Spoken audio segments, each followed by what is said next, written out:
You grow up assuming your body is yours, that the people around you, your family, your doctors, your culture, made decisions in your best interest. But what if one of those decisions was irreversible? What if you never even knew it was optional? This is The Hidden Cut. I'm Lisa, and this is a story about silence, consent, and the most normalized medical ritual in American history.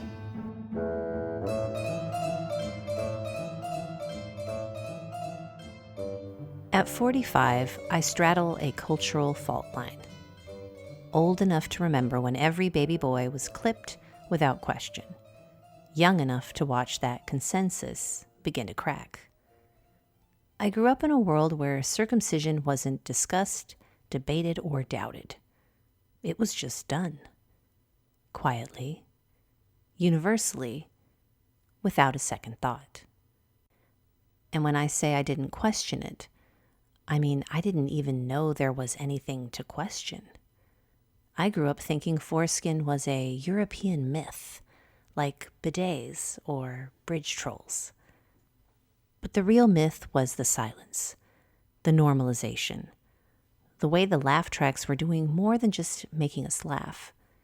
They were making jokes so we wouldn't ask any questions.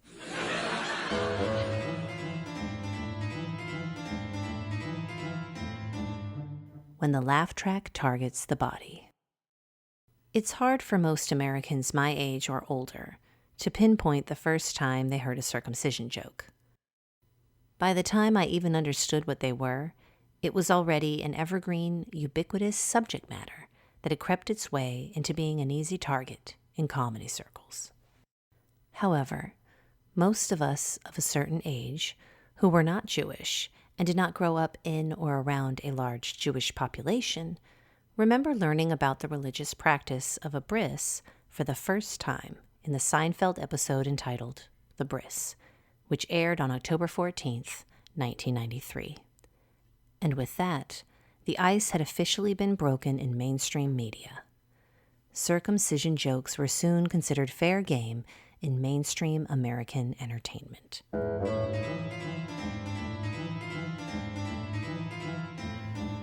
The joke we didn't question. It's difficult to overstate just how influential 90s and early 2000s comedy, film, and TV shaped public disgust toward foreskin, normalizing circumcision through ridicule. To get a sense of the uniformity of opinion at the time, you have to remember that this was a time when mainstream use of the internet was in its infancy. YouTube didn't step onto the scene until 2005. Social media wasn't even a thought. Answering machines, rotary phones, CDs, faxes. These are the relics of a time gone by when broadcast television was still basking in the spotlight as the star of mass media. Even cable television, catering to niche audiences and relying on subscription models, couldn't touch the audience numbers that broadcast regularly enjoyed.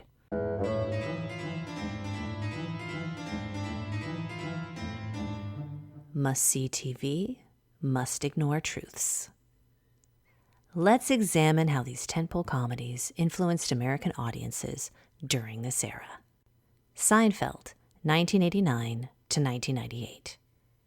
Arguably one of the most culturally influential sitcoms of all time, Seinfeld starred stand-up comedian Jerry Seinfeld and revolved around the social foibles of four neurotic New Yorkers. It defined the observational humor of the 90s and reshaped what sitcoms could be. The series ran for 9 seasons with a total of 180 episodes, aired on NBC at a time when syndication meant those episodes would rerun endlessly on cable and broadcast networks. Its imprint on American culture wasn't just deep, it was recursive. The Bris is a top-tier example of how circumcision entered the comedic mainstream. Airing in 1993 as the 5th episode of the show's 5th season, it lands almost exactly at the midpoint of Seinfeld's first-run career, right when its influence was peaking. In the episode, Jerry and Elaine agree to be godparents, which lands them at a newborn's bris. Cue Kramer denouncing circumcision as mutilation, and a neurotic, borderline deranged Moyle wielding the scalpel. The baby still gets cut, of course, because tradition must be upheld, especially when it's for laughs. Kramer's concern is portrayed as hysterical, his use of the word mutilation treated as comic exaggeration. But that outburst may have been the first time many viewers ever heard someone question circumcision at all. And just like that, dissent was reduced to a punchline.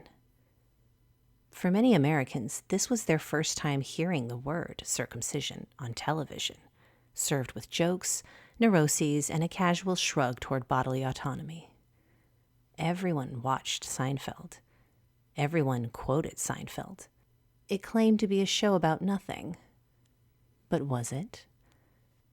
We laughed so hard at the cartoonish depiction of the Moyle, we never stopped to ask ourselves, who was having the last laugh?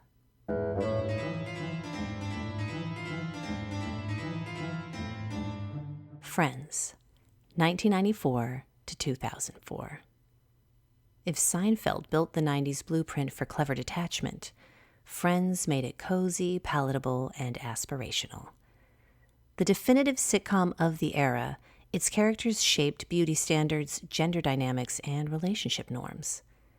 Anything it joked about became part of pop vernacular, including foreskin.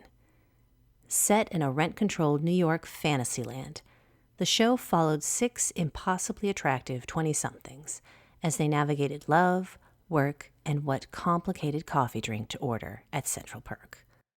Over 10 seasons and 236 episodes originally aired on NBC, Friends became one of the most watched sitcoms in American history. It shaped how a generation thought about dating, desirability, gender roles, and yes, even anatomy. In Season 8, Episode 3, the one where Rachel tells Ross, Phoebe unveils a musical number titled The Ballad of the Uncircumcised Man. It's played for laughs and a quick joke. Of course it is. Ross reacts with discomfort, and the entire concept is treated as quirky, vaguely European, and faintly embarrassing. Foreskin is the punchline. Again. While Friends rarely centered on religion, it quietly normalized a specific kind of Jewish American identity. Secular, upper middle class, and woven into the fabric of aspirational New York life. Ross and Monica Geller weren't presented as the Jewish characters. They simply were, subtly reinforcing Jewishness as part of the default landscape of educated urban adulthood. They felt familiar to millions of viewers. Their Jewishness wasn't othered. It was a personality trait. In doing so, Friends helped quietly reinforce Jewish American norms as part of the mainstream. The show didn't have to preach circumcision. It just had to make the uncircumcised man feel strange enough to laugh at, and present the people laughing as normal. The result? Viewers weren't pushed toward tradition. They were pulled toward it, gently, by 6 beautiful friends with great hair and a joke for every occasion.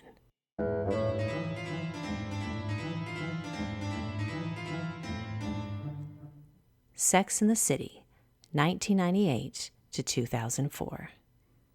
If Friends told women how to flirt, Sex and the City taught them how to sex. It set the tone for how sex was discussed on television, especially among women and especially in cities. The series was bold, stylish, and brash, but it also reinforced plenty of assumptions about male desirability along the way. In Season 4, Episode 8, My Motherboard, Myself, Charlotte dates an uncircumcised man, and her friends react with a mix of shock, amusement, and performative curiosity. Samantha offers to train him sexually, treating the foreskin as an obstacle, or at best, a kink to be overcome. The episode doesn't just mention foreskin. It exoticizes it. The man is treated like a sexual project, his body a novelty. The underlying message? The uncut penis isn't normal. It's something to manage. In a show that was often hailed during its time as liberating, especially for female sexual autonomy, the foreskin storyline reminds us liberation had its limits. And one of those limits, apparently, was anatomy that didn't conform to the new American standard.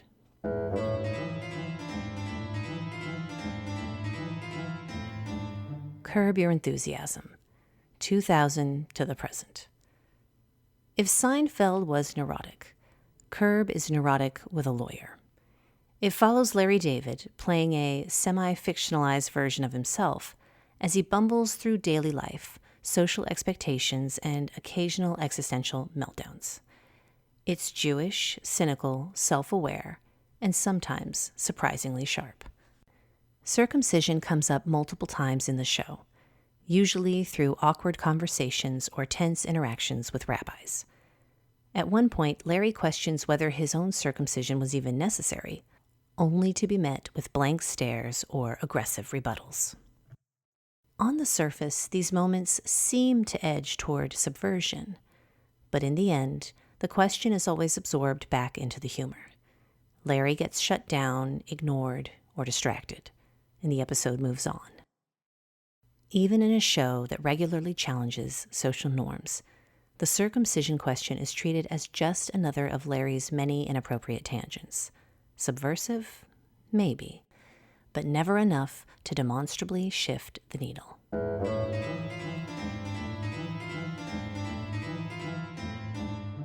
Arrested Development, 2003 to 2006, revived later. If Sex and the City glamorized urban sexuality and Curb satirized Jewish neuroses, Arrested Development gave us a farcical takedown of privilege, dysfunction, and liberal guilt. It was sharp, chaotic, and way ahead of its time. In Season 1, Episode 5, Charity Drive, Lindsay Bluth jumps on the bandwagon of various social causes, including, notably, intactivism. She adopts the slogan, "Save the Foreskins," as a kind of rich white woman performance piece. Her activism is shallow, performative, and totally mocked.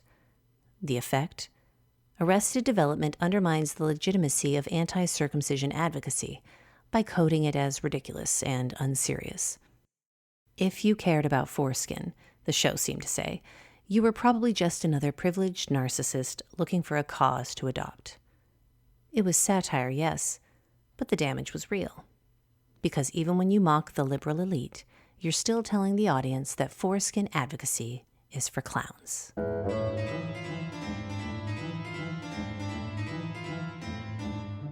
The laugh track is still playing.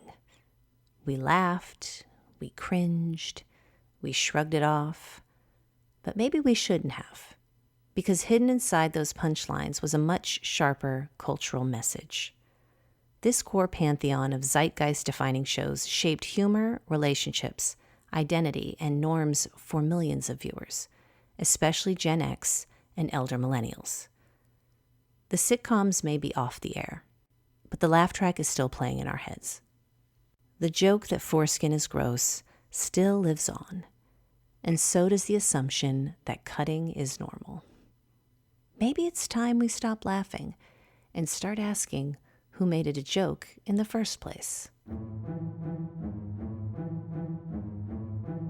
In the next episode, we'll explore how the explosive rise of online pornography cemented the circumcised body as the visual standard and turned desire into data. Until then, I'm Lisa, and this is The Hidden Cut, a series about what's been removed, revised, and left on history's cutting room floor. If you're feeling that hum, if this is waking something up in you, then come find me on Substack. Paid subscribers get early access to all 3 launch episodes, and more to come. Depending on when you're hearing this, they may already be unlocked. Either way, it's the best way to support the project and stay ahead of the next cut. Head to lisawritesnow.substack.com to subscribe.